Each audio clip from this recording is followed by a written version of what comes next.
এ পৃথিবীর মানুষ, আমার রাগ আছে, অনেক রাগ, তবে আমার দয়াও আছে, অনেক দয়া। রব্বুল আলামিন বলেন, মজার কথা শোনো, আমার দয়া কিন্তু রাগের চাইতে অনেক বেশি। সুবহানাল্লাহ বলবেন কি? আমার দয়া রাগের চাইতে অনেক বেশি। একজন মানুষের 50 বছর, 60 বছর, 70 বছর জীবনের পচা নোংরা গান্দা আমল তার যা জমা হয়ে গেছে, এই সমস্ত গান্দা আমলগুলাকে রব্বুল আলামিনের কাছে যদি সেই পরিমাণের কান্না করে তওবা করে, তাহলে রব্বুল আলামিনের মাগফিরাতের দরিয়ার একটা ধাক্কা লাগলেই 80 বছরের গুনাহ মাফ হয়ে যায়, 90 বছরের অপরাধ ক্ষমা হয়ে যায়, 100 বছরের অপরাধ ক্ষমা হয়ে যায়। 100 বছর পর্যন্ত অপরাধ করেছি, পুরা আমল নষ্ট, জীবন নষ্ট, এখন বললে জাহান্নামে যেতে হবে। হঠাৎ করে রব্বে কারীমের শাস্তির কথা মনে আসছে, হঠাৎ করে কবরের আযাবের কথা মনে আসছে, তো তখন ভিতরে ভীতি ঢুকে গেছে, ভয় এসে গেছে। ভয়ের কারণে এখন নিজের শরীরটা নিজে বারবার বারবার শুধু কেঁপে উঠতেছে। ওই মুহূর্তে গোপনে, কাউকে না জানিয়ে গোপনে গোপনে মালিকের সাথে শেয়ার করেছে, আতাত করেছে। মালিককে দিল দিয়েই ডেকে বলতেছে, রব, আমার জিন্দিগি তো পুরাটাই নষ্ট করে দিয়েছি, এখন যদি মরে যাই কবরটা তো জাহান্নামের আগুন হবে, কে আমাকে বাঁচাবে তুমি ছাড়া? আমি তোমাকে ওয়াদা দিলাম সেকেন্ড টাইম আর কখনোই অপরাধের কাজ করব না, তুমি আমাকে ক্ষমা করে দাও। এই কথাগুলি বলে মালিকের সাথে শেয়ার করে চোখের পানির ফোঁটাগুলি যখন ফেলানো শুরু করলো, ওর চোখের পানি চোখ থেকে ফোঁটা গড়ে পড়ার আগে রব্বুল আলামিনের মাগফিরাতের সমুদ্রে এমন এক তরঙ্গ তৈরি হয়, এক ধাক্কাতেই ওর জীবনের সব গুনাহ মাফ করে দাও। এই জন্য অপরাধ হলেও নিরাশ হওয়া, কথা বলেন না, গুনাহ করলেও নিরাশ হওয়া যাবে না। তবে সাথে সাথে আর একটা গুরুত্বপূর্ণ কথা কি, ওয়ালা তারহালান্না বিলা উদ্দাতিন ফাইন্নাত তারিকা মাখুফুন মাখুফ। কবি বলেন, পৃথিবীর মানুষ, অপরাধ তোমার যতই হোক না কেন কখনো নিরাশ হইও না, কারণ রব্বে কারীম বড় দয়ার সাগর, ক্ষমতা বড় দয়ার সাগর, করুণার আধার। অপরাধ তোমার যতই বড় হোক না কেন রব্বুল আলামিনের মায়া তার চাইতে কোটি কোটি গুণে বেশি। তবে সাথে সাথে কবি আর একটা সতর্ক করে দিলেন, ওয়ালা তারহালান্না বিলা উদ্দাতিন ফাইন্নাত তারিকা মাখুফুন মাখুফ। তাই বলে রব্বুল আলামিন বড় দয়ার সাগর, করুণার আধার।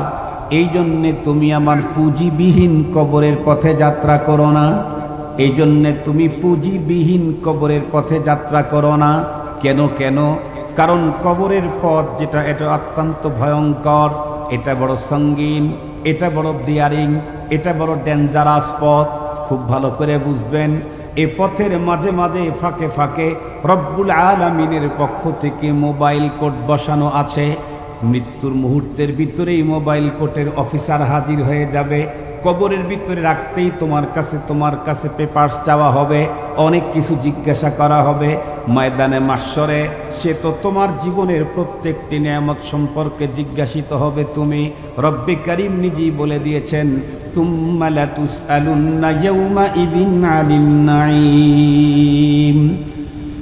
খুব ভালো করে বোঝার জন্য চেষ্টা করবেন, আমরা যেই পথের যাত্রী, কবরের পথের যাত্রী। কবর বড় ভয়ঙ্কর জায়গা, এ কারণেই তো পয়গম্বরের সাহাবায়ে কেরামদের ভিতরে কারো কারো অবস্থা তো এমন জটিল ছিল, হাসরের ভয়াবহতার কথায় অত কাঁদতেন না, জাহান্নামের শাস্তির কথায় অত কান্না করতেন না, কিন্তু যখন কবরের আলোচনা করা হতো এতটাই কান্না করতেন, কান্না করতে করতে বেহুশ হয়ে যেত। কেন?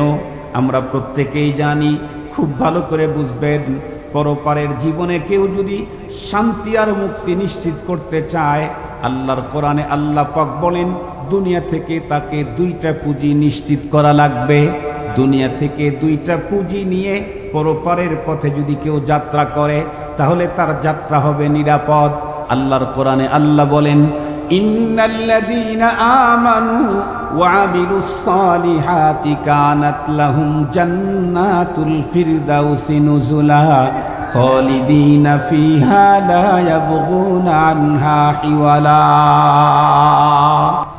এই পৃথিবীতে লম্বা হায়াত যে রব্বুল আলামিন আমাকে দিয়েছেন, এই পৃথিবী তো আনা আর জানা, এই পৃথিবী তো আনা আর জানা, একদল আসে আর একদল চলে যায়। খুব ভালো করে বুঝবেন, নাতির আগমন ঘটে, ঠিক বললাম না ঠিক বললাম?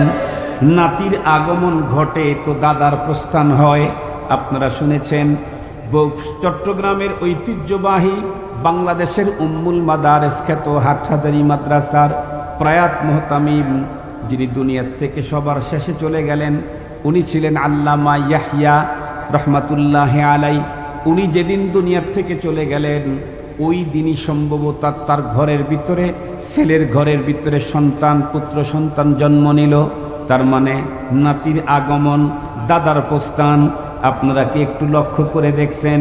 আমরা যখন ছোট্টবেলায় শুক্রবারের দিন জুমাবার দাদার হাত ধরে, বড় আব্বার হাত ধরে, চাচার হাত ধরে, বড় ভাইয়ের হাত ধরে জুমার নামাজে যাইতাম।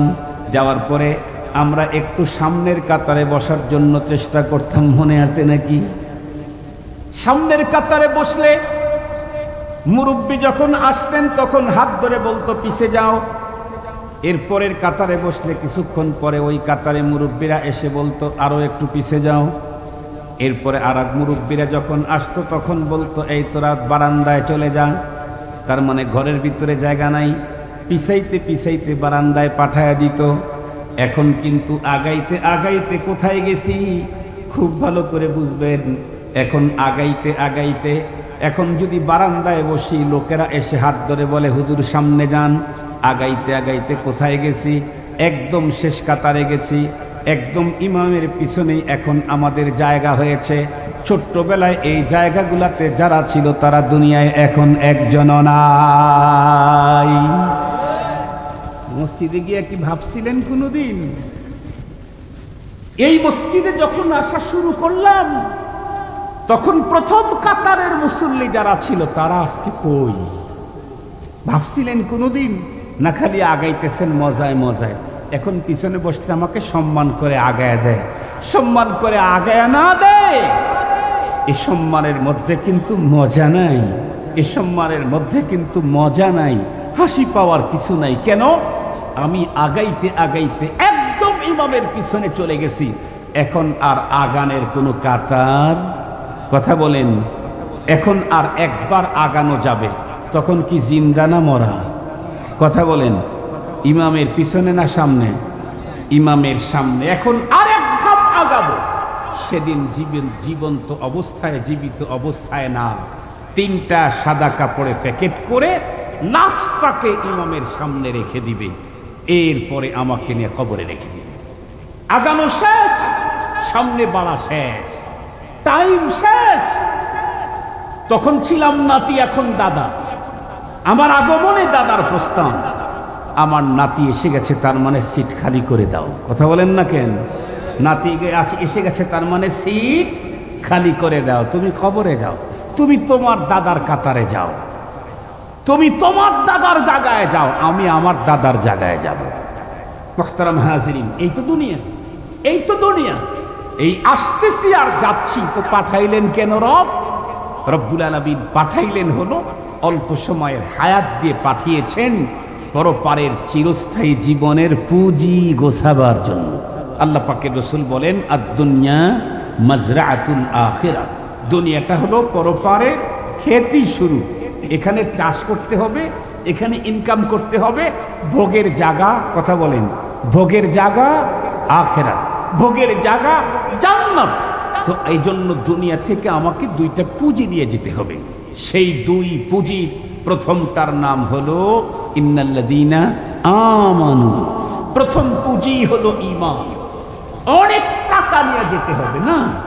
অনেক টাকা নিয়ে আমেরিকায় গেলে মজা আছে, অনেক টাকা নিয়ে কানাডায় বাড়ি করা যেতে পারে, অনেক টাকা, এই টাকা নিয়ে মালয়েশিয়া গেলে ফায়দা আছে, অনেক টাকা, টাকার পাহাড়, এগুলি নিয়ে কানাডায় গেলে ফায়দা আছে মুহতারাম হাজিরিন, কিন্তু একেবারে কবর ভর্তি টাকা কবরের ভিতরে ঢুকায় দিলে কি ফায়দা? কথা বলেন, একটু কথা বলেন, কথা জানেন না? কবর ভর্তি স্বর্ণ আর চাঁদি ভরে দিল, তাতে কি ফায়দা? মুহতারাম হাজিরিন, কবরের জগতে যদি শান্তি পেতে চাই, পরপারের জীবনে যদি মুক্তি পেতে চাই, টাকার দিয়ে কাজ হবে না, প্রথম লাগবে ঈমান। কথা বলেন, প্রথম পুঁজি কি লাগবে? ঈমান। আপনারা দেখেছেন বিগত করোনার সময়, মনে আছে নাকি করোনার সময়টা? করোনার সময় পৃথিবীর প্রথম যেই রাষ্ট্রগুলোতে করোনা আক্রমণ করছে, সর্বপ্রথম তো করোনা চায়নাতে আক্রমণ করছে। চায়না সব আবিষ্কার করে, করোনা ওদের এখান থেকে আবিষ্কার হয়েছে। ঠিক বললাম না? এমন কোনো জিনিস নাই দুনিয়াতে যেটা চায়না আবিষ্কার করে নাই, ওরা সব আবিষ্কার করছে, রব আর একটা দিয়ে দিছে, সেটা হলো করোনা। পৃথিবীর উন্নত রাষ্ট্রগুলোতে যখন করোনা সর্বপ্রথম আক্রমণ করলো, আপনারা দেখেছেন করোনার আক্রমণের পরে বিশ্ব স্বাস্থ্য সংস্থার নেতৃবৃন্দ পৃথিবীকে একটা ভুল মেসেজ দিল, পৃথিবীকে ভুল মেসেজ দিল। আর সেই ভুল মেসেজের খপ্পরে পড়ে বাংলাদেশের মানুষ লম্বা টাইম কষ্ট করলো, পৃথিবীর অর্থনীতি অনেক পিছিয়ে গেল। সেটি কি? করোনা যাকে আক্রমণ করছে, খবরদার তাকে টাচ মাস করতে যাইও না, তাহলে কিন্তু তোমারেও করোনা ধরব। এই মেসেজ সঠিক প্রমাণিত হয়েছে না ভুল? কথা বলেন না কেন মিয়া? সঠিক প্রমাণিত হয়েছে না ভুল প্রমাণিত হয়েছে? ভুল প্রমাণিত হয়েছে। বিশ্ব স্বাস্থ্য সংস্থার নেতারা ভুল তথ্য দিয়েছিল। এই ভুল তথ্যের কারণে বাংলাদেশের কত মানুষদের পিঠা খাইছে। ঠিক বললাম না? ঠিক বললাম। মাস্ক পরে নাই, এই হ্যান্ড স্যানিটাইজেশন ব্যবহার করে নাই, এই কত মানুষদের পিঠা খাইছে। আল্লাহ হেফাজত করুক। সেই সময়ে পৃথিবীর উন্নত রাষ্ট্রগুলাতে তামাম দুনিয়া দেখেছে, যখন করোনায় আক্রমণ করেছে তার কাছে ছেলেও যায় না, মাও যায় না, বাবাও যায় না, খালি শুনছে করোনা, কয় খবরদার তার কাছে কেউ যেও না। এখন অসহায় সে যখন ধুকে ধুকে মরতেছে, ওই মুহূর্তে অনেক মানুষ তাদের বাড়ির গচ্ছিত বান্ডিল বান্ডিল বস্তায় বস্তায় টাকা জানালা দিয়ে রাস্তায় ফেলে দিয়ে বলেছে, যেই টাকা নিজের আপনজনের উপকার করা যায় না, ওই টাকা আমার দরকার নাই। দেখেছেন কি আপনারা? দেখেছেন? আমি দেখে বলতেছি, নিজের চোখে দেখে বলতেছি। এই পৃথিবীতেই এ টাকা কাঁধে আসে নাই করোনার টাইমে। মুসলমান ভাইরা রে আমার, এই জন্য পৃথিবী থেকে পরপারের জীবনের শান্তি মুক্তি যদি কোনো মানুষ নিশ্চিত করতে চায়, তাহলে তার জন্য দুইটা পুঁজির দরকার। প্রথম নাম্বার পুঁজি হলো ঈমান। প্রথম পুঁজি কি বলেন তো দেখি? আমি জিজ্ঞেস করি, এই ঈমান আপনাদের নতুন সিটি শহরের কোন মার্কেটের ভিতরে বিক্রি হয়? কোন কোম্পানির ঈমান আপনারা কিনলেন? কথা বলেন না কেন? মেড ইন চায়না ঈমান আছে, মেড ইন জাপানের ঈমান আছে, মেড ইন কানাডা ঈমান নাই। পৃথিবীর বন্ধুরা আমার, উন্নত কোনো বিশ্ববিদ্যালয়ের ভিতরেও ঈমানের শিক্ষা দেওয়া হয় না। সারা দুনিয়ার সবচেয়ে উন্নত মানের বিদ্যালয়গুলোতেও বন্ধুরা আমার ঈমান শিখানো হয় না, ঈমান নেই। ঈমান কোন জায়গায় পাওয়া যায়? ঈমান পাওয়া যায় হলো দুইটা জায়গায়, একটা হলো আল্লাহর ঘর মসজিদ, আর একটা হলো নবীর বাড়ি মাদ্রাসা, এখানে ঈমান পাওয়া যায়। যদি বলেন ঈমান কার কাছে পাওয়া যায়, পৃথিবীর বন্ধুরা আমার, মানুষগুলি ঈমান পেয়েছে নবীদের কাছে। নবীদের দুনিয়া থেকে চলে যাওয়ার পরে ঈমান নিতে হবে নায়েবে নবী উলামায়ে কেরামের কাছ থেকে। খুব ভালো করে বুঝবেন। এই জন্যই তো আপনাদের মনে আছে না কিনা ভুলে গেছেন, এখন তো স্মার্ট বাংলাদেশ, ডিজিটালও না, স্মার্ট আরো আগানো, যার কারণে পূর্বের অ্যানালগ কথাগুলি ভুলে যাওয়াই স্বাভাবিক। আপনাদের মনে আছে নাকি? এখানে যাদের বয়স 50 ঊর্ধ্ব তারা বলতে পারবেন, আমরা যখন ছোট ছিলাম আমাদের দেশে যত্রতত্র ইলেকট্রিসিটি ছিল না, পাকা রাস্তা ছিল না, উন্নত গাড়ি তো দূরের কথা, রাস্তাই ছিল, তার গাড়ির প্রশ্নই আসে না। খুব ভালো করে বুঝবেন, তখন 2, 4, 5 গ্রাম পরে পরে 2-1টা স্কুল পাওয়া যেত না। তবে অধিকাংশ গ্রামের ভিতরে বন্ধুরা আমার মসজিদ ছিল। মসজিদের মধ্যে সকালবেলায় গ্রাম্য মুন্সি মুসলমানের সন্তানদেরকে ভাঙ্গা চাটাইয়ের উপরে বসে বসে কিছু পড়াইতো না? ওই যে মর্নিং বক্তব্যে ভাঙ্গা চাটাইয়ের উপরে বসে গ্রাম্য মুন্সি মাত্র কয়েকটা শব্দ আমাদেরকে শিখিয়েছিল। তার ভিতরে একটা ছিল হলো আমানতু বিল্লাহি ওয়া মালাইকাতিহি ওয়া কুতুবিহি ওয়া রুসুলিহি ওয়াল ইয়াউমিল আখিরি ওয়াল কদরি খাইরিহি ওয়া শাররিহি মিনাল্লাহি তাআলা ওয়াল বাসি বাদাল মাউত। মনে পড়ে নাকি? আরো কি শিখেছিলাম? আরো শিখেছিলাম আমানতু বিল্লাহ কামা হুয়া বিআসমাইহি ওয়া সিফাতিহি ওয়া কাবিলতু জামিআ আহকামিহি ওয়া আরকানিহি। মর্নিং বক্তব্যে আরো কি শিখেছিলাম লা ইলাহা ইল্লাল্লাহু মুহাম্মাদুর রাসূলুল্লাহ। আরো কি শিখেছিলাম আশহাদু আল্লা ইলাহা ইল্লাল্লাহু ওয়া আশহাদু আন্না মুহাম্মাদান আবদুহু ওয়া রাসূলুহু। স্মার্ট বাংলাদেশের এই যুগে শুধু বাংলাদেশকে চ্যালেঞ্জ করতেছি না, তামাম দুনিয়াকে চ্যালেঞ্জ করছি, তামাম দুনিয়াকে চ্যালেঞ্জ। ওই যে মর্নিং বক্তব্যে বিদ্যুৎ ছিল না, রাস্তা ছিল না, সুন্দর বিছানার কোনো ব্যবস্থাও ছিল না, ভাঙ্গা চাটাইয়ের উপরে বসায়া গ্রাম্য মুন্সি যে কয়েকটা কালেমা শিখাইছিল, আল্লাহর কসম করে বলি আজকে পৃথিবীর সবচেয়ে উন্নত মানের বিশ্ববিদ্যালয়, যেখান থেকে মেডিকেল সায়েন্সের সবচেয়ে বড় উন্নত ডিগ্রি পাওয়া যায়, FRCS যেখান থেকে অর্জন করা যায়, FCPS যেখান থেকে অর্জন করা যায়, BCS ক্যাডার যেই জায়গার থেকে অর্জন করা যায়, বন্ধুরা আমার LLB আরও কত BCD কত ডিগ্রি আছে, সমস্ত ডিগ্রি দুনিয়ার যত বিশ্ববিদ্যালয় দেয়, আল্লাহর কসম করে বলি দুনিয়ার সমস্ত বিশ্ববিদ্যালয়ের দেওয়া জ্ঞান বিজ্ঞান যদি এক পাল্লায় উঠায়া দাও, মর্নিং মক্তবের গ্রাম্য মুন্সি যে কয়টা কালিমা শিখাইছিল, আল্লাহর কসম এই কয়টা কালিমা সমান দাম হতে পারে না।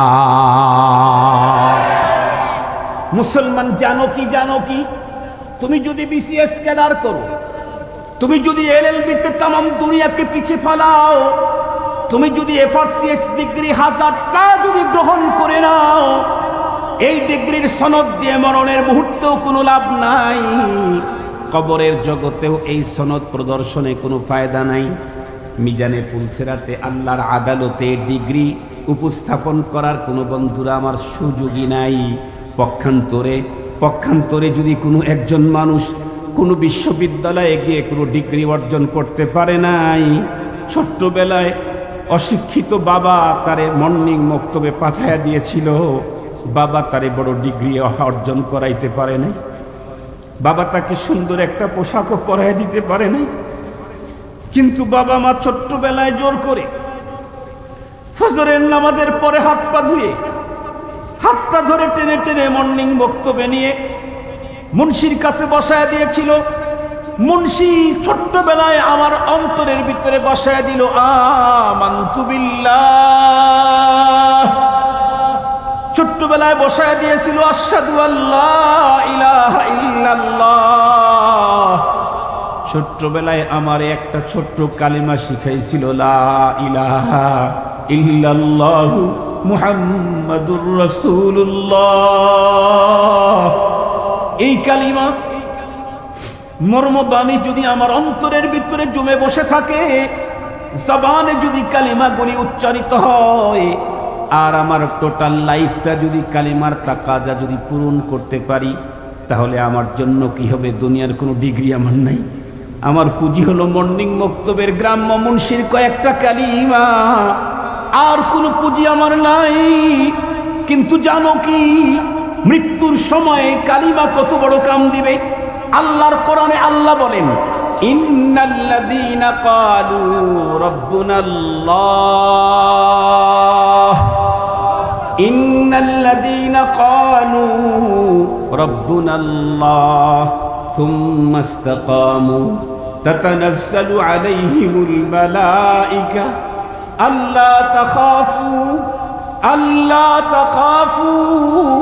ওয়ালা তাহজানু وأبشروا بالجنة التي كنتم توعدون نحن أولياؤكم في الحياة الدنيا وفي الآخرة যেই মানুষগুলি এই স্লোগান দিল রব্বুনা আল্লাহ, আমার রব হলেন আল্লাহ, তুফান আসলো, সাইক্লোন আসলো, ঘূর্ণিঝড় আসলো, রব্বুনা আল্লাহর স্লোগান থেকে তাকে সরাবার জন্য জেল দেওয়া হলো, জুলুম করা হলো, রিমান্ডে নেওয়া হলো, তারপরেও রব্বুনা আল্লাহর স্লোগান ছাড়ে না। জেল দেওয়া হলো, তারপরে রব্বুনা আল্লাহর স্লোগান ছাড়ল না। আসলো আরো অনেক নির্যাতন, অসম্মানী করা হলো, কিন্তু রব্বুনা আল্লাহর স্লোগান ছাড়ল না। এমতো অবস্থায় চলতে চলতে যদি মৃত্যুর দ্বার মুহূর্ত পর্যন্ত পৌঁছে যেতে পারে, তাহলে তার জন্য কি হয় আল্লাহর কোরআন বলে। হাদিস বলছি না, আমি হাদিস বলছি না। বলবেন যে এটা জাল হাদিস, বলবেন যেটা জয়ীফ হাদিস। আল্লাহর কোরআন থেকেই বলছি। আল্লাহর কোরআন বলে এই লোকটাকে যখন জান কবজ করার জন্য মালাকুল মউতকে যখন পাঠানো হবে, এর ব্যাখ্যাতে মুফাসসিরিনে কেরাম লিখেছেন, বর্তমান পৃথিবীর বড় আলিম পাকিস্তানের সাবেক চিফ জাস্টিস আল্লামা তকি ওসমানী হাফিজাহুল্লাহ, উনিও লিখেছেন। কারি তৈয়ব সাহেব রহমাতুল্লাহ আলাই, দারুল উলুম দেওবন্দের সফল মুহতামিম, উনিও লিখেছেন যেই ফেরেশতা আমার জান কবজ করার জন্য আসছে, ওই ফেরেশতা আমার কাছে এসে আমার সঙ্গে দুর্ব্যবহার করবে না, বরং জান কবজ করার আগে আমার সঙ্গে বন্ধুত্ব করতে চাইবে। আল্লাহু আকবার বলেন। তার মানে সহজে একটা মিসাল দিলে বুঝতে পারেন, পুলিশ একটা পাঠাইছে আমারে অ্যারেস্ট করার জন্য। যেই পুলিশ পাঠাইছে ওই পুলিশ হলো আমার ছেলের 4 নাম্বার ছেলে। বলেন তো দেখি, তাহলে ওই ছেলে আমার বাসায় এসে কি আমার পিটা দিবে? কথা বলেন না কেন? যতই সরকারটা আমার অ্যারেস্ট করার জন্য পাঠাক, কিন্তু সে তো আমার পোলা, সে তো আমার, কথা বলেন কি, ছেলে। সে যদি আমার ছেলে হয়, তাহলে ও আমার বাসায় এসে আসা মাত্র বকা দিবে, পিটে দিবে। কথা বলেন, আব্বু আব্বু বলতে বলতে অস্থির হয়ে যাবে। এবং যদি তার পাওয়ারে না কুলায়, তাহলে তো সে বলবে যে আব্বু আমি এদিক দিয়ে যাই, আপনি ওই দিক দিয়ে যান, কারণ তার বস আছে, তো উত্তর দেয়া লাগবে। মুহতারাম হাজিরিন, আর যদি এমন হয় যাকে অ্যারেস্ট করার জন্য পাঠাইছে থানার ওসি সাহেব, আইসা দেখে উনি হলেন ডিআইজি সাহেব, ওই রেঞ্জের ডিআইজি, তাহলে বলেন তো দেখি উনি এখন কি করবে? অ্যারেস্ট করবে না, আগে সার বলবে, তারপর এটা কি জানি মানে, পা দিয়ে মারে, হাত দিয়ে মারে, কি ডের নাম বলবে ওদের, এটা জোরেই বলেন।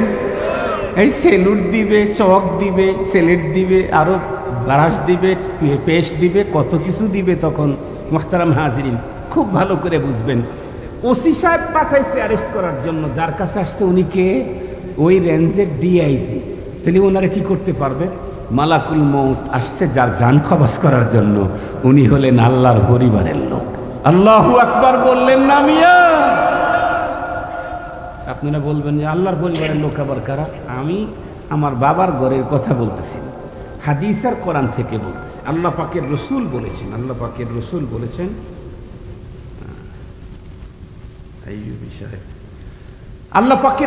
বলেছেন, ইন্না লিল্লাহি আহলিনা মিনান নাস, এই পৃথিবীতে আল্লাহর নিজ পরিবারের কিছু লোক আছে। সাহাবায়ে কেরাম অবাক হয়ে গেলেন, হায় হায়, এটা আবার কি কথা? সূরা ইখলাসের মধ্যে আল্লাহ বলেন, কুল হুয়াল্লাহু আহাদ আল্লাহুস সামাদ লাম ইয়ালিদ ওয়া লাম ইউলাদ ওয়া লাম ইয়াকুল লাহু কুফুয়ান আহাদ। সূরা ইখলাসে আল্লাহ তাআলা নিজেই বলেন, আমি কারোর থেকে জন্ম নেইনি, আমি কারোর জন্ম দেই নেই। অথচ নবীজি বলতেছেন এই পৃথিবীতে আল্লাহর পরিবারের লোক আছে। সাহাবায়ে কেরাম জিজ্ঞেস করলেন, মানহুম ইয়া রাসূলুল্লাহ, আল্লাহর পরিবারের লোক কারা? নবীজি বললেন, চিনলে না? আহলুল কোরআন হুম আহলুল্লাহ। আল্লাহু আকবার বলেন। কয় যারাই কোরআনওয়ালা তারাই আল্লাহওয়ালা, আল্লাহর পরিবারের লোক। ফেরেশতা আসতে জান কবজ করবে লেগে, এসে দেখে আল্লাহর পরিবারের লোক, ফেরেশতা কি করবে? কথা বলেন না কেন? ফেরেশতা তখন পীড়িত করবে, পীড়িত। ফেরেশতা তখন সখ্যতা করবে, ফেরেশতা তখন আন্তরিকতা করবে, ফেরেশতা তখন মজার মজার মুস্কি হাসিটা কথা বলবে। কি বলবে? আল্লাহ তাখাফু, আমি আপনাকে নিয়ে যেতে আসছি, কিন্তু ভয় পেয়েন না, ভয় পেয়েন না। ওয়ালা তাহজানু, পেরেশান হয়েন না। আপনার বাড়িটা কত উন্নত, আপনার বাড়িটা কত উন্নত। না হয় ধরেন বুর্জ আল খলিফার মালিক আপনি, পৃথিবীর বর্তমান পৃথিবীর সবচেয়ে উঁচা বিল্ডিং হলো দুবাইয়ের বুর্জ আল খলিফা, বা দুবাইতে সবচেয়ে উঁচা বিল্ডিং। এর চাইতে 8 ফিট উঁচা বিল্ডিং তৈরি হচ্ছে, এখনো হয় না, সেটা সৌদি আরব। না হয় যেই বিল্ডিং এর উপরের দিকে উঠতেই বাংলাদেশের কয়েক হাজার টাকা না, শুধু একটু লিফটে উপরে উঠবেন, তাও উপরের শেষ 15-20 তলায় মনে হয় উঠতে দেয় না। দর্শনার্থীরা শেষের 15 তলায় উঠতে পারে না, তার নিচ পর্যন্ত 15-20 তলা নিচ পর্যন্ত উঠতে দেয়।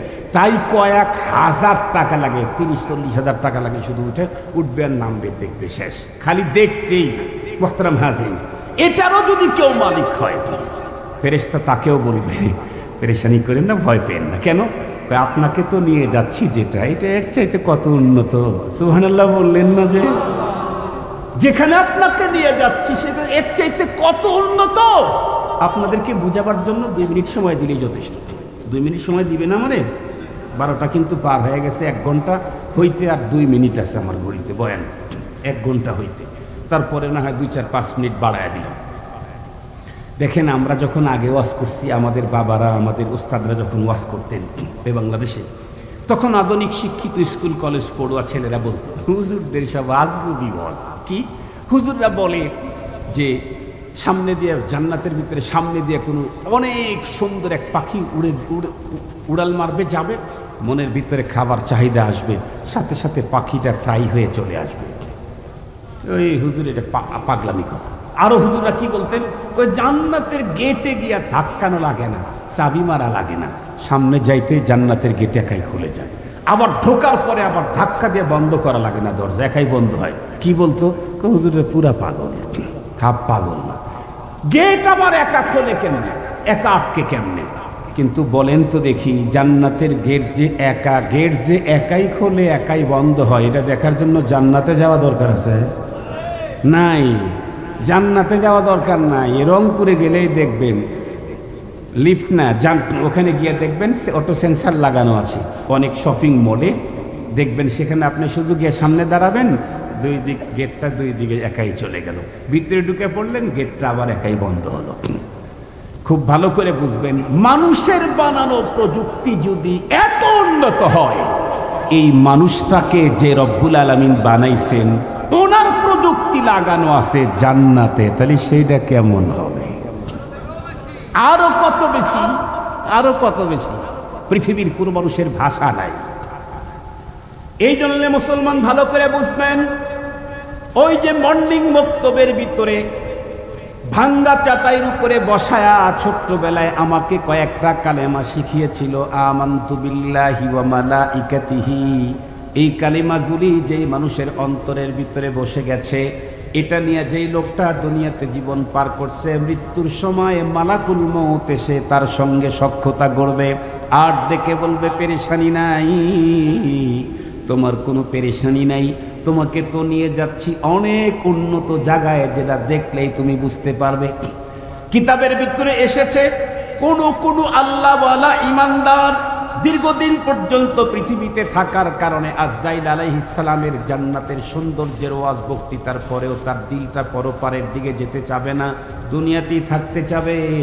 রব্বে করিম তখন ফেরেশতাকে ডেকে বলবেন, ও ফেরেশতা, আমার বান্দার সামনে শুধু জান্নাতের ওয়াজ শুনাইলা কাজ হলো না, একটা কাজ করো, কি ওয়াজ বন্ধ করে দাও, আমার বান্দার চোখের সামনে আর তার জান্নাতের সামনে যত পর্দা আছে পর্দাগুলা উঠায় আর চোখে জান্নাত দেখায়া দাও। মৃত্যুর মুহূর্তে ওই যে মর্নিং বক্তব্যে কালেমা পড়েছিল, এই কালেমাওয়ালাদেরকে মৃত্যুর মুহূর্তে তার জান্নাত দেখায়া দেওয়া হবে। আল্লাহু আকবার বলেন, আল্লাহু আকবার। পক্ষান্তরে যদি ওই কয়টা কালিমা যদি কারো কাছে নাই, আমানতু বিল্লাহর পুঁজি ওর কাছে নাই, আশহাদু আল্লা ইলাহা ইল্লাল্লাহর পুঁজি ওর কাছে নাই, লা ইলাহা ইল্লাল্লাহর পুঁজি ওর কাছে নাই। ওর কাছে কি আছে? বিমান তৈরি করার পুঁজি আছে, মিগ 29 ফাইটার তৈরি করার দক্ষতা আছে, যোগ্যতা আছে, ল্যাপটপ, আইপ্যাড, ডেস্কটপ, বন্ধুরা আমার সব কম্পিউটার তৈরি করার যোগ্যতা ওর কাছে আছে। তামাম দুনিয়াকে হার মানাবার মতো বহু তথ্য প্রযুক্তিতে দুনিয়া বিশ্ব সেরা সে হয়েছে। দুনিয়ার যত জগতের ভিতরে উন্নত মানের ডিগ্রি সনদ সব ওর কাছে আছে। সবগুলাকে একত্রিত করলেও মৃত্যুর সময়ে জান্নাতের গেট তো দূরের কথা, গন্ধ মিলবে না। এই জন্যে মুহতারাম, প্রথম পুঁজি আমার পরপারে মুক্তির জন্য তার নাম হলো ঈমান। সেই ঈমান শিখানের জায়গাই হলো মাদ্রাসা। একটু জোরে বলেন কি? আজকের মাহফিলটা কি কেন্দ্রিকায়, কিসের কর্তৃক আয়োজিত? মাদ্রাসা কর্তৃক আয়োজিত। এখানে প্রথম সবক কি হলো? ঈমানের। ঠিক বললাম না ভুল বললাম? হাট্টিমা টিম টিম তো পড়ানো হয় না। 2 আর 2 6 4 হয়, এটাও পড়ানো হয় না। 4 আর 4 8 হয়, এটাও পড়ানো হয় না। ABCD প্রথম পড়ানো হয় না, সব পড়ানো হয়, প্রথম এগুলি পড়ানো হয় না। ABCDও পড়ানো হয়, অঙ্ক পড়ানো হয়, জ্যামিতি পড়ানো হয়, ভূগোল পড়ানো হয়, ইতিহাসও পড়ানো হয়। প্রথম এটা পড়ানো হয় না। সর্বপ্রথম আমার আপনার সন্তানকে এখানে পাঠায়া দিলেই প্রথমেই বিসমিল্লাহ পড়ানো হয়। প্রথমেই কার পরিচয় যেন? আর একটু জোরে বলেন, কার পরিচয়? বিসমিল্লাহ প্রথম পড়ানো হয়। আলিফ পড়ানোর আগেও বলে বিসমিল্লাহ বলো, বা পড়ানোর আগেও বলে বিসমিল্লাহ বলো। তার মানে ঈমানের পুঁজি এখানে মূল টার্গেট। ঈমানের পুঁজির পাশাপাশি জাগতিক বিদ্যাও এখন আমাদের কওমি মাদ্রাসাতে দেওয়া হচ্ছে। সঙ্গত কারণেই আজকের পৃথিবীর কোন মুসলিম সে নিজেকে মুসলিম দাবি করবে অথচ তার সন্তানকে মাদ্রাসায় দিবে না, এটা বড় আশ্চর্যের কথা।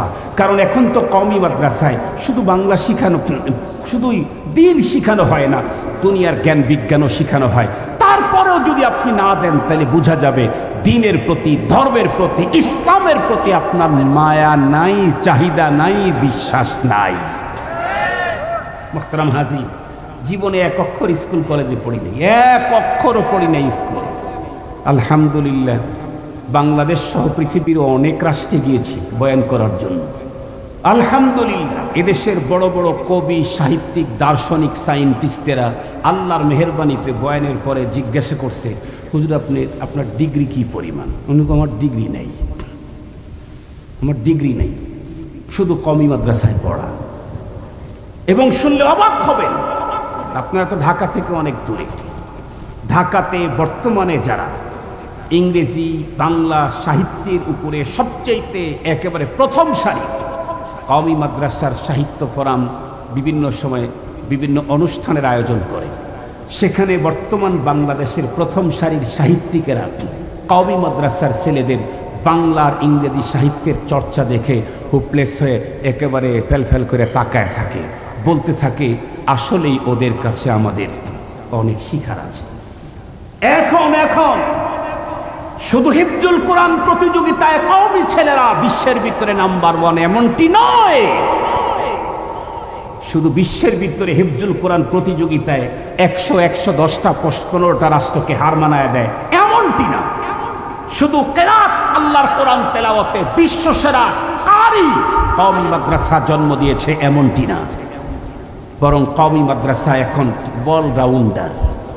জ্ঞান বিজ্ঞানের সকল বিভাগেই কওমি সূর্য সন্তানদের আছে এক বিশেষ অবস্থান। আলহামদুলিল্লাহ বলেন, আলহামদুলিল্লাহ বলেন। ঘরের ভিতরে চা খায়া কথা বলতেছি না মাইক দিয়ে বলতেছি? কথা বলেন না কেন? চাষটলে বসে বসে গুরু গুরু করে কথা বলতেছি না মাইক দিয়ে বলতেছি? 2টা মাইক লাগানো আছে, কমপক্ষে 20-30টা মাইক লাগানো আছে। এরপরে যেগুলি আছে এগুলো তো সারা দুনিয়া পর্যন্ত ফোকাস করায় দিবে। যদি ভিতরে দুর্বলতা থাকতো তাহলে কথা বলার সাহস করতাম না।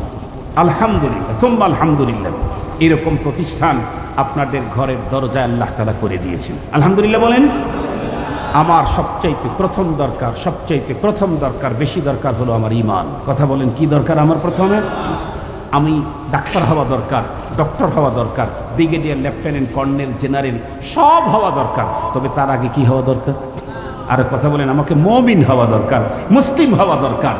আমাকে মুসলিম আর মমিন পৃথিবীর কোনো ইউনিভার্সিটি বানায় না, মমিন আর মুসলিম বানায় হলো মাদ্রাসা। সুতরাং এই মাদ্রাসার প্রতি ভালোবাসা থাকবে তো আপনাদের, সাহায্য থাকবে তো আপনাদের। আপনি একা বহুত বড় শাইখুল হাদিস শাইখুল তফসির হলেন, তাই ফ্যামিলির আর কাউকে আর ইমানদার হওয়া দরকার নেই, নাকি সবার ইমানদার হওয়া লাগবে? কথা বলেন না কেন? মুফতি একজন হলে চলে, কিন্তু ইমানদার সবাইকেই হতে হবে। ইমানদার মুহাদ্দিস একজন, পাড়ার ভিতরে মহল্লার ভিতরে একজন মুহাদ্দিস থাকলে হলে, ডাক্তার পুরা গ্রামের ভিতরে 2 জন থাকলেই যথেষ্ট, ঘরে ঘরে ডাক্তার দরকার নাই, কিন্তু ইমানদার সবাইকে হতে হবে। মুহতারাম হাজিরিন, আর ইমানদার বানানোর ফ্যাক্টরি, দুর্গ আর জায়গাই হলো মাদ্রাসা। এই দিনই মাদ্রাসাটা আপনাদের জিম্মায়, আপনাদের হাওলায়, আপনাদের হেফাজতে আল্লাহর এই আমানতকে রেখে যেতে চাই। আপনারা সুদৃষ্টি দিবেন তো ইনশাআল্লাহ? আলহামদুলিল্লাহ, আজকে 9 জন ছেলে মাথার ভিতরে পাগড়ি পড়লো। এর পিছনে আপনার যদি 10,000 টাকা লেগে থাকে, আপনার নসিব। আমি এই কথাটা আবার তোমরা ইসে ছেড়ে দিও না, ইউটিউবে ছেড়ে দিও না, এই কথাটা কাট করে দিও। এটা হলো আমার ভাইদের সাথে আমি একটা কারগুজারি শুনাইতেছি। সেটা হলো, আমি ওই ভোলাতে গেছি অনেক প্রোগ্রাম করতে। ভোলার কিছু নেতা আছে বর্তমান সরকারি দলের, একেবারে প্রথম সারির নেতা আছে। তুফাইল সাহেব বাড়ি কোথায়? ভোলা। ওনার ভাতিজা এমপি, ওনার ভাইগনা মনে হয় এমপি, ওনার ভাতিজা বর্তমানও এমপি, যে আলী আজম মুকুল।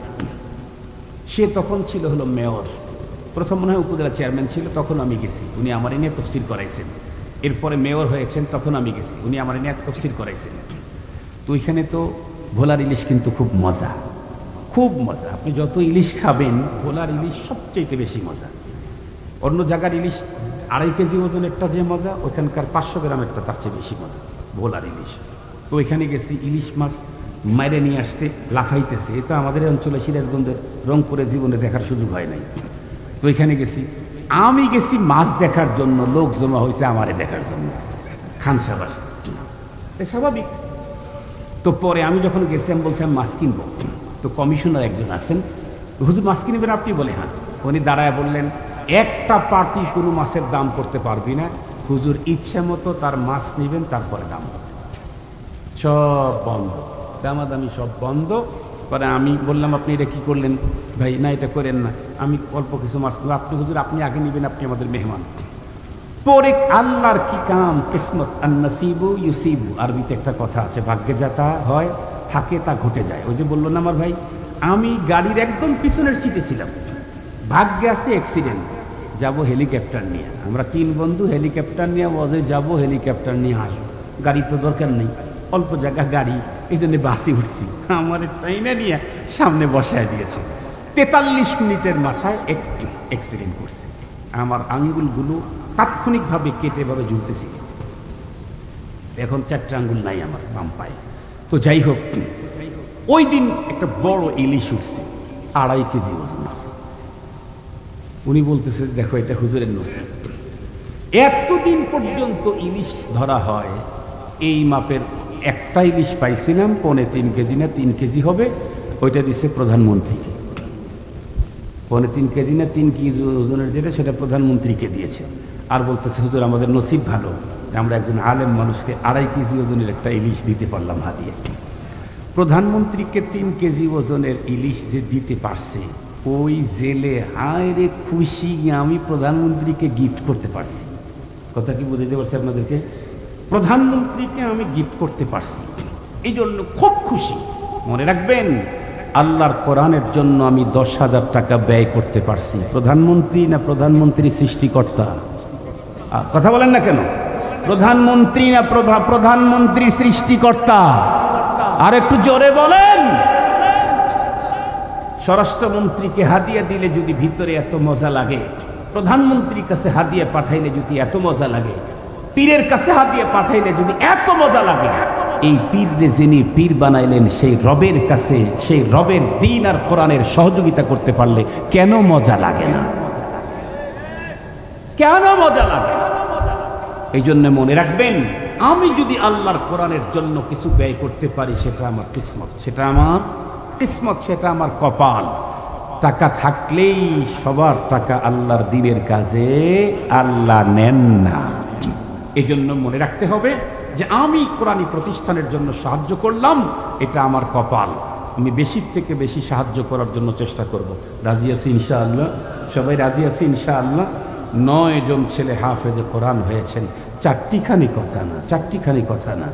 দুনিয়ার যত ডিগ্রি বলেন, এটা 1 নাম্বারই, 2 নাম্বারই, 3 নাম্বারই করেও পাওয়া যায়। কথা বলেন না কেন? 3 নাম্বারই করেও ডিগ্রি পাওয়া যায় না? পৃথিবীর একটা হাফেজ 2 নাম্বারই করে হয় নাই। পৃথিবীর একটা হাফেজে সারা দুনিয়া খুঁজে একজনকে 2 নাম্বারই করে কেউ হাফেজ হয়েছে পাবেন না।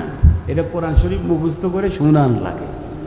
মুহতারাম হাজিরিন, এই জন্য এই হাফেজে কোরআন তৈরি, দিন হেফাজতের দুর্গ, মাদারেসে দিনিয়াগুলি, এটা আমাদের ইমান হেফাজতের, কথা বলেন, বাতিঘর, এটা দুর্গ, এগুলা হেফাজতের দায়িত্ব আমাদের। আল্লাহ পাক তৌফিক দান করুক। আজীবন কোরআনের সাথে, কোরআনওয়ালাদের সাথেই থাকতে চাই, আমিন বলেন। পরপারে কোরআন আর কোরআনওয়ালাদের সাথে উঠতে চাই, আমিন বলেন। কবরের জগতে কোরআনের সুপারিশ আর পাহারাদারি পেতে চাই, আমিন বলেন।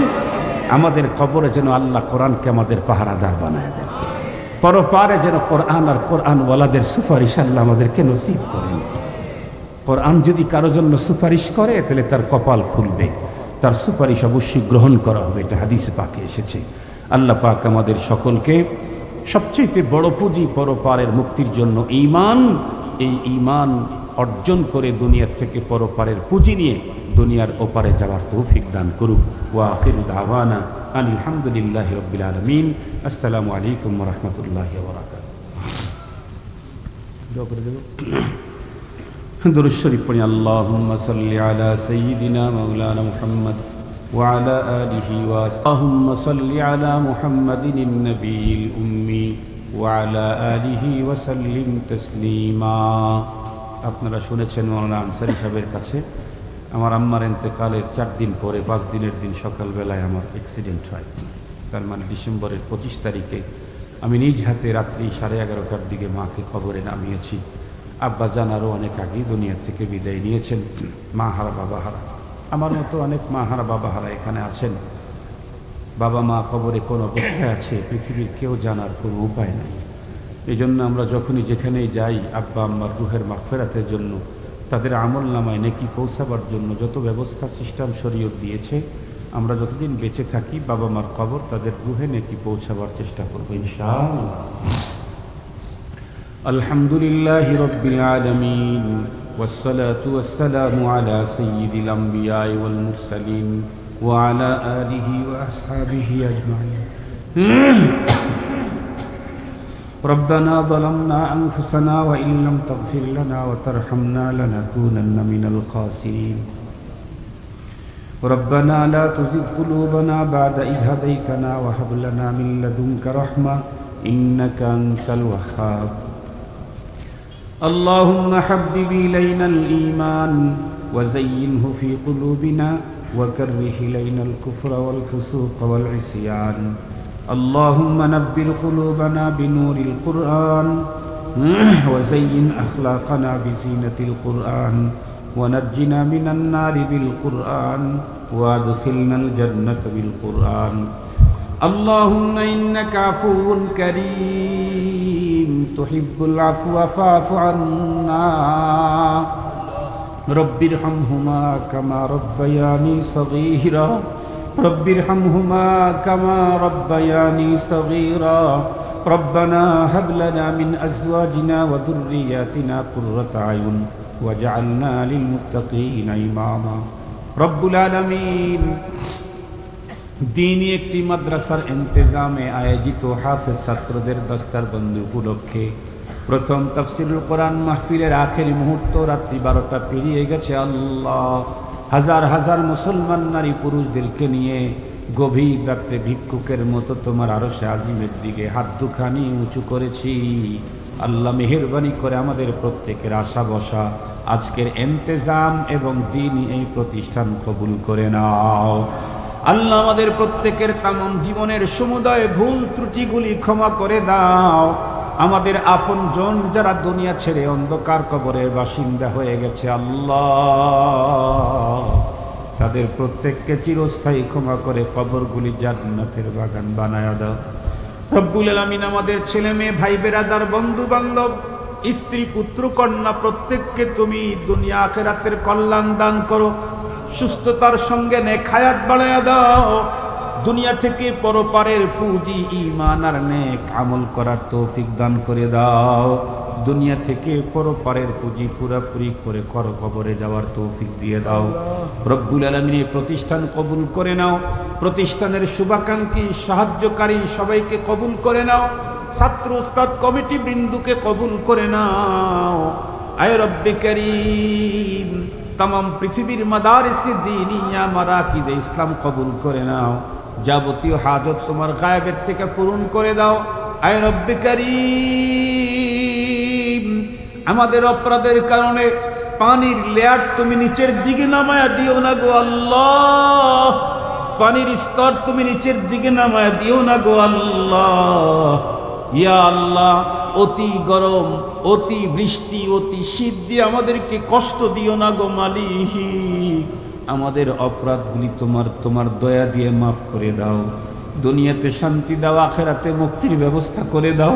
আল্লাহ গভীর রাত পর্যন্ত আমার ভাই বাবাজি মা বোনেরা বসে রইলেন, আমি কি দিয়ে ফেরত দেব? আমার কাছে কিছু নেই, তোমার কাছে তো কোনো জিনিসের অভাব নাই আল্লাহ। কার দিলের ভিতরে কোন বৈধ তামান্না আছে কবুল করে নাও, কার মনের ভিতরে কোন ব্যথা বেদনা আছে দূর করে দাও, কে কোন মুসিবতের মধ্যে আছে মুসিবত হটায়া দাও। ইয়া আল্লাহ কে ঋণে ঋণে জড়ে গেছে ঋণ থেকে মুক্তি দিয়ে দাও। কার ঘরের ভিতরে যুবতী কন্যা আছে নেককার দিনদার পাত্রের ব্যবস্থা করে দাও। কার জীবন জীবিকায় প্রবলেম রিস্কে হালালের ভিতরে বরকত দাও আল্লাহ। কার স্বামী স্ত্রীর ভিতরে গন্ডগোল মিল মুহাব্বত তৈরি করে দাও। বাবা ছেলের ভিতরে গরমিল আছে মুহাব্বত তৈরি করে দাও। মা মেয়ের মুহাব্বত পয়দা করে দাও। ভাই ভাই ভাই বোনে মুহাব্বত তৈরি করে দাও। চাচা ভাতিজা মামা ভাগ্না মুহাব্বত তৈরি করে দাও। এক মুসলমান আর এক মুসলমানের জান মাল ইজ্জত আবরু হেফাজতের পাহারাদার হিসাবে কবুল করে নাও। ভ্রাতৃত্ব বোধ বজায় রাখার তৌফিক দান করো আল্লাহ। মুসলমানে মুহাব্বত তৈরি করে দাও, দুশ্মনী দূর করে দাও আল্লাহ। জোর তৈরি করে দাও, তোর থেকে হেফাজত করো আল্লাহ। তাম পৃথিবীর মজলুম মুসলমানদেরকে জুলুমের হাত থেকে বাঁচাও। ফিলিস্তিনের গাজার মজলুম মুসলমানদেরকে রক্ষা করো আল্লাহ। ফিলিস্তিনে গাজার মুসলমানদেরকে আসমানি মদত করো আল্লাহ। ফিলিস্তিনের গাজার মজলুম মুসলমানদেরকে আসমানি মদত করো আল্লাহ। তাম পৃথিবীর কারাগারে বন্দী মজলুম মুসলিম নারী পুরুষদের মুক্তির ব্যবস্থা করে দাও আল্লাহ। বাংলাদেশের কারাগারে বন্দী মজলুম উলামায়ে কেরামদের মুক্তির ব্যবস্থা করে দাও আল্লাহ। রব্বুল আলামিন মেহেরবান আল্লাহ। কি চাইতে হয় কেমনে চাইতে হয় কিছুই তো জানি না, মেহেরবানি করে দুনিয়া আখিরাতের কল্যাণ আমাদেরকে দান করো, সকল অকল্যাণ থেকে আমাদেরকে হেফাজত করো। আল্লাহুম্মা ইন্না নাসআলুকাল খায়রা কুল্লাহ ওয়া নাউযু বিকা মিনাশ শাররি কুল্লি। আল্লাহ সারা জীবন অনেকেই তো কানায় কাবার দিকে মুখ করে নামাজ পড়লো, কোনোদিন কাবা চোখে দেখার সুযোগ হয় নাই। আল্লাহ আমাদের প্রত্যেককে খানায় কাবা দেখার তৌফিক দিয়ে দাও। বাইতুল্লাহর গেলাপ ধরে লাব্বাইক বলার সুযোগ দান করে দাও। যারা আজ পর্যন্ত মদিনায় যাইতে পারে নাই আল্লাহ আমাদের প্রত্যেককে মদিনায় তোমার হাবিবের রওজার পাশে হাজিরা দেওয়ার তৌফিক দিয়ে দাও। ওগো রব্বুল আলামিন, যদি কোনো মুসলমান নারী পুরুষ মদিনায় যাইতে না পারে, কম পক্ষে স্বপ্ন যোগে তোমার হাবিবের নুরানি চেহারা আমাদেরকে দেখায়া দাও। তোমার হাবিবের নুরানি চেহারা না দেখাইয়া আমাদের কাউকে কবরে ডাক দিও না গো আল্লাহ। সুবহান রাব্বিকা রব্বিল ইজ্জাতি আম্মা ইয়াসিফুন ওয়া সালামুন আলাল মুরসালিন ওয়ালহামদুলিল্লাহি রব্বিল আলামিন বিরহমাতিকা ইয়া আরহামার রাহিমিন। আসসালামু আলাইকুম ওয়া রাহমাতুল্লাহ।